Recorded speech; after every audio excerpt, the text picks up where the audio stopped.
आज की वीडियो में मैं आपको बताने जा रहा हूँ कि जब आप पूजा करते हैं तो आपको झटके क्यों लगते हैं।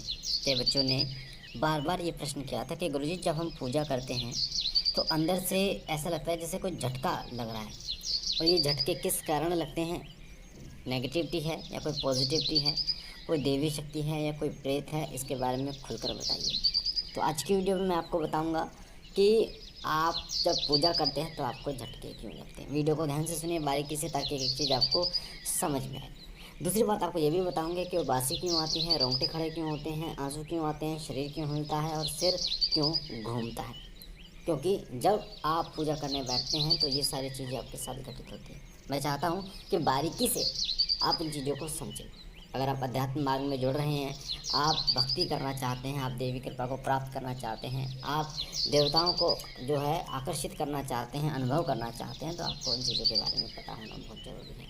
कई बार पॉजिटिव शक्ति के चक्कर में कोई नेगेटिव जो ऊर्जा है वो आपके पास आ जाती है और आपका बुरा होता है। घर परिवार में झगड़े, लड़ाई झगड़े बढ़ जाते हैं, दिक्कतें बढ़ जाती हैं। ठीक है, तो आपको ये पता होना चाहिए कि आपके पास जो शक्ति आई है वो कोई नेगेटिव शक्ति तो नहीं है, या कोई ऐसी शक्ति तो नहीं है वो किसी प्रकार से आपको नुकसान पहुंचाने की कोशिश कर रही है। तो वीडियो को ध्यान से सुनिए। दूसरी बात कि आप एक काम करना बिल्कुल ज़रूर शुरू कीजिए। रोज़ाना छत के ऊपर एक जो मिट्टी का बर्तन होता है उसमें पानी रखना शुरू कीजिए, पशुओं के लिए, पक्षियों के लिए, ताकि वो लोग पानी पी सकें। पक्षियों के लिए, क्योंकि ये जिम्मेदारी हमारी है। चोकर डालना शुरू कीजिए ताकि पक्षी जो है वो अपने तृप्त हो सके, पेट भर सकें, क्योंकि इससे देवी शक्तियाँ आपसे प्रसन्न होती हैं, पितर आपके प्रसन्न होते हैं, और आपके कुल देवी और कुल देवता का वास सदा आपके ऊपर बना रहता है। और आपको जो कुल देवी और कुल देवता हैं वो फर्श से अर्श तक पहुँचा देते हैं इस काम से। और दूसरी बात, 1 बजे मैं आज लाइव आऊँगा। जिनको आना है, प्रश्न पूछने हैं या अपने घर परिवार के बारे में पूछा लेने, वो ले सकते हैं। चलिए शुरू करते हैं। देखिए, जब आप शुरुआत में पूजा करते हैं तो धीरे धीरे आपके पूजा का जो स्तर है वो इतना मजबूत नहीं होता। धीरे धीरे जब आप पूजा करते हैं तो ऊर्जा बननी शुरू होती है, ऊर्जा आनी शुरू होती है, आपके इष्ट तक ऊर्जा आती है। जिस तरीके से बारिश जब होती है तो बारिश की बूंदें आपके ऊपर गिरती है, और धीरे धीरे 1 2 बूंद, 4 बूंद, 5 बूंद गिरते गिरते गिरते आपको वो बूंदें पूरी तरीके से भिगो देती हैं।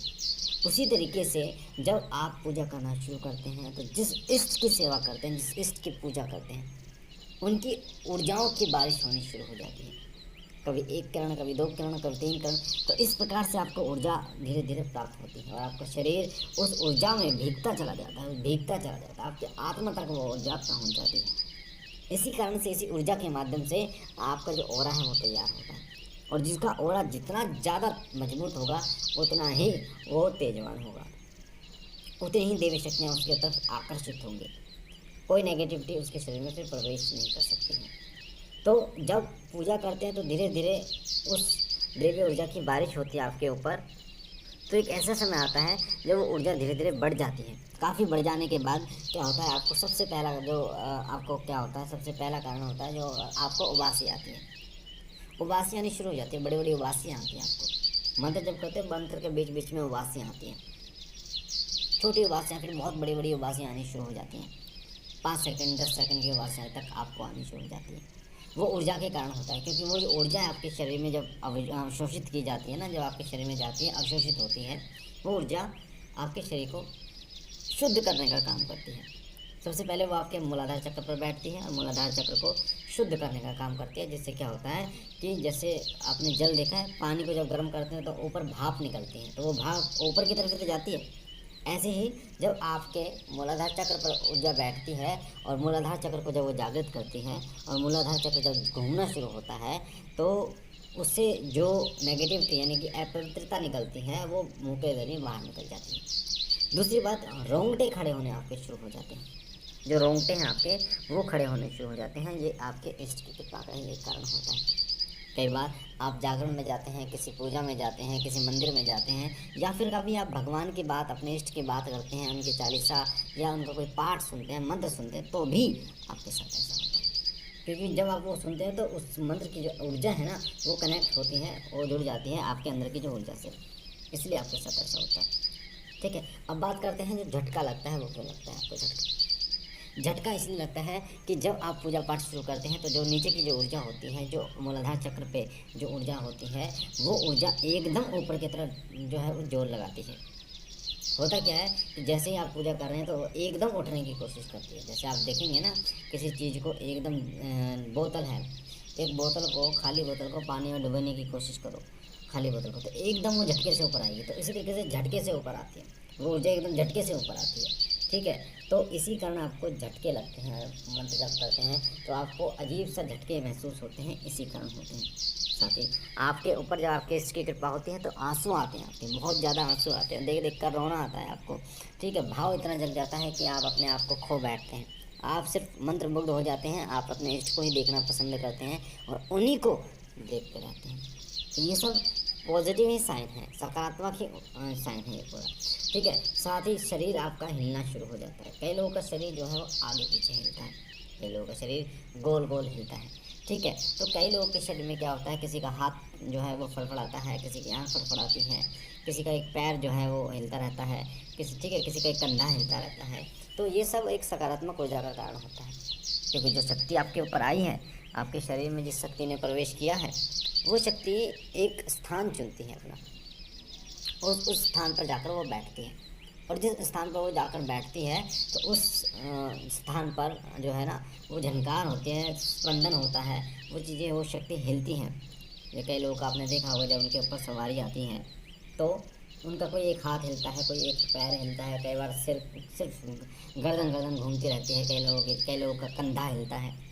तो इसके ऊपर जो मैं आपको गुण बता रहा हूँ, गुण चीज़ें, कि वो उसका कारण होता है कि जो शक्ति आपके शरीर में आ रही थी, जो प्रवेश कर रही है, वो अपने एक स्थान चुनती है और उस स्थान पर जाकर बैठ जाती है। तो जब इसी कारण से ऐसा होता है। ठीक है, और सिर जो घूमता है, वो सिर जो घूमता है, तो अगर सिर घूमेगा, सिर पर वो बैठेगी तो वो आगे चक्र पर जाकर बैठती है, और जब आगे चक्र पर बैठती है तो आगे चक्र पर क्या होता है, आगे चक्र के बीच में जब वो बैठती है तो आपका सिर जो है वो बहुत तेज़ी से रोटेट होता है, गोल गोल घूमता है। तो ये सब कारण हैं, और ये सब सकारात्मक कारण हैं, कोई नकारात्मक कारण नहीं है। कई बच्चे ने प्रश्न किया कि गुरुजी क्या जो सिर घूमता है या रोंगटे खड़े होते हैं, कहीं नेगेटिव कारण है? तो ऐसा कुछ भी नहीं है, ऐसा कुछ भी नहीं है। अच्छा, इस चीज़ों का आपको ध्यान रखना चाहिए। और दूसरी बात, अपने इष्ट पर भरोसा करना चाहिए। कई बच्चे लाइव में पूछते हैं कि गुरुजी मेरी पूजा स्वीकार हो रही है कि नहीं हो रही है? आपकी पूजा स्वीकार 100% हो रही है। आप अपने हृदय में ये वास करके, ये भावना करके पूजा करो कि मेरी पूजा स्वीकार हो रही है, और मेरे इष्ट जो हैं, जिनकी मैं पूजा सेवा करता हूँ, वो मेरे सामने बैठे हुए हैं। कभी अपने मंदिर को ऐसा मत समझो कि तस्वीरें रखी हैं, वहाँ पे मूर्ति रखी है। सदैव ये समझो कि वहाँ पर जो रखी हुई हैं वो मेरे इष्ट देव की, जो मेरे इष्ट देव हैं वो वहाँ पर विराजमान है, साक्षात बैठे हुए हैं। जब भी मंदिर से गुजरो तो प्रणाम करो। जैसे कोई आप देखते हैं ना, बड़े बुजुर्ग, बड़े बूढ़े, आप जब भी बड़े बूढ़ों को देखते हो तो राम राम करते हो, इसी तरीके से। क्योंकि जब तक भाव नहीं होगा ना आपका कि वो बैठे हुए हैं आपके पास, तब तक भाव के कारण ही शक्तियाँ जागृत होती, तब तक शक्तियाँ जागृत नहीं होंगी, ना आपको कुछ प्राप्त होगा। तो मुझे आशा है ये जानकारी आपको पसंद आई होगी। पहली बार चैनल पे हैं तो चैनल को लाइक कीजिए, शेयर कीजिए, सब्सक्राइब कीजिए, और शिव कृपा परिवार से जुड़िए। बाबा बोलना सब पर कृपा करें, घर परिवार में सुख समृद्धि रखे, और हम मिलते हैं एक नई जानकारी के साथ। तब तक के लिए ओम नमः शिवाय, ओम नमः शिवाय, ओम नमः शिवाय।